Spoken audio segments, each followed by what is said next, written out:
खपंदो हो पोपटी। त छा उनजी पूॼा कयां? अरे भाई, हिन समाज में रहणो आहे त समाज जा नियम त पालणा पवंदा न। कहिड़ा नियम? कंहिंजो समाज? पुरुषनि जो समाज? मां पुछां थी कंहिं ठाहिया इहे नियम? त स्त्रीअ खे मर्यादा जो पालन करणो आहे ऐं पुरुष आज़ाद आहे? पोपटी पोपटी तू ही छा चई रही आहीं? तू हर दफ़े स्त्री पुरुष के अलग करे छो बहस कंदी रहंदी आहीं? स्त्री पुरुष गॾिजी करे त समाज जो निर्माण था कनि। मां बि त ईअं ई थी चवां सरला। स्त्री पुरुष खे मां अलॻि न सम्झी रही आहियां। मां त ॿिन्ही खे हिकु जहिड़ो सम्झी रही आहियां। स्त्रीअ खे अलॻि त ही समाज सम्झी रहियो आहे। स्त्री माना हेठि, स्त्री माना कमज़ोर, स्त्री माना मर्यादाउनि जो पालन कंदड़। पर इन में ग़लति छा आहे? इहो ई त असांजा वॾा चई विया आहिनि। ग़लति आहे सरला, ग़लति आहे। मूं संस्कृत पढ़ी आहे, पुराण पढ़िया अथव, वेदनि जो अभ्यास कयो आहे। शास्त्रनि में किथे बि स्त्रीअ खे हेठि न ॾेखारियो वियो आहे। ज़ालुनि खे मथो ढकण लाइ किथे बि ज़िक्र कोन्हे। औरतुनि जी बेइज़ती करण जो हक़ पुरुष खे कंहिं न ॾिनो आहे। पर जीअं वक़्तु गुज़रंदो रहियो तीअं मर्यादा ऐं तहज़ीब जे नाले ते स्त्रीअ खे वधीक हेठि किरायो वियो।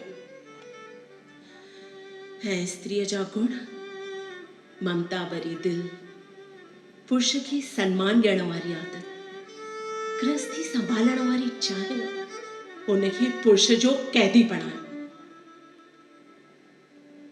ही अहिड़ो समाज आहे जिते मर्द रावण जो पुतलो त जलाईंदो आहे, पर हक़ीक़त में हू पाण सीता जी इज़त लुटण जी चाहीना रखंदो आहे।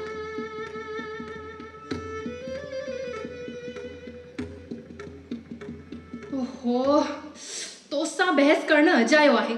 मां बसि एतिरो थी चवां त तोखे साम्हूं आयल रिश्तो ईअं तोड़णु न खपंदो हो। छोकिरो सुशील हो, संस्कारी हो। तोखे साम्हूं वञी हुनजी ईअं बेइज़ती न करणु खपंदी हुई। मां हुनजी किथे बेइज़ती कई? मां त हुनजी इज़त बचाइण जी कोशिश पे कई। हू अरे 15,000 में विकामण लाइ तैयार थी वियो हो। मां हुनजी बेइज़ती कोन पे कई। मां त हुनजो ज़मीर जाॻाइण जी कोशिश कई।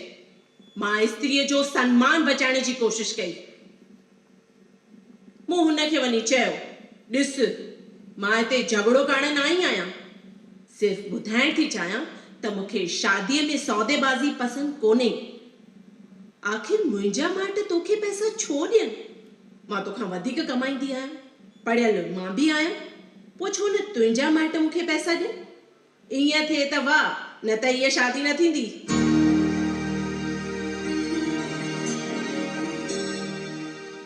सरला, हिन समाज में धर्म ऐं शादी लफ़्ज़नि जो मज़ाक उॾायो वियो आहे। विवाह रूपी नाते सां पाण खे जोड़े हिकु कुमारी मिट माइट, साहेड़ियूं, यादगिरियूं ऐं ॿिया अनेक मोह त्यागे थी। हूअ पंहिंजो नालो ऐं अस्थि पंहिंजे पतीअ जे नाले ऐं अस्थि में गुम करे थी। ऐं साम्हूं जे हुनखे प्यार ऐं इज़त मिलनि था त मां वरी बि शादीअ जे बंधन खे मान ॾियण लाइ तैयार थी सघां थी। पर औरत सां शादी करे मथसि महिरबानी करण जो ठपो हणण वारे ख़्याल खां ई मूंखे नफ़रत आहे। पोपटी, मूंखे लॻे थो इहो तुंहिंजो ईगो ॻाल्हाए रहियो आहे। सरला, इहो मुंहिंजो ईगो न पर एटीट्यूड आहे। मूंखे न मार्केट में विकामजंदड़ घेटा पसंदि आहिनि, न पिंजरे में बंदि तोता।